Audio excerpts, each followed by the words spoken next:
My name is Aliyah Marquez, and my sermon is titled Influence. I'll be using scriptures 1 Timothy 4:12, Psalm 34:4, 1 Corinthians 15:33, and Deuteronomy 6, verses 6 to 7. When I was a young 7th grader, I fell into the trap of bad influences. How many of y'all have had a bad influence? Almost everyone.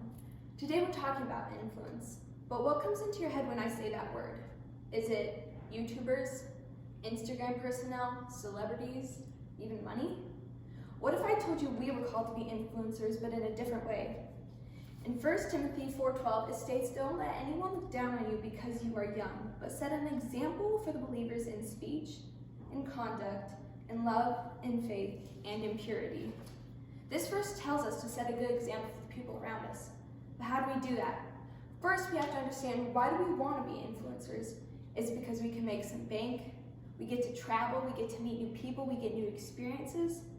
Or is it maybe because when I become big enough and a bigger influence, people will know my name and I'll feel worthy? But that's just not the case, because God did not put us here on earth to become the next Kim K. God did not give us grace to become someone else. We look onto these influencers for guidance, but we should be focusing and putting our attention and looking from guidance to God. Psalm 34:4 states, "I sought the Lord and he answered me, and he delivered me from all my fears."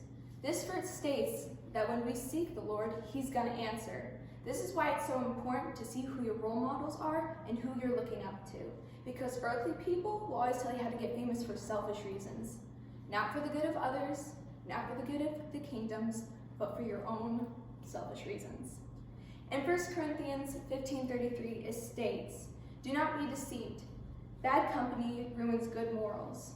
This is a verse that is warning you and who your influencers are. In Deuteronomy 6, verses 6 to 7, it states, "These commandments that I give you today are to be on your hearts. Impress them on your children. Talk about them when you sit at home and when you walk along the road, when you lie down and when you get up."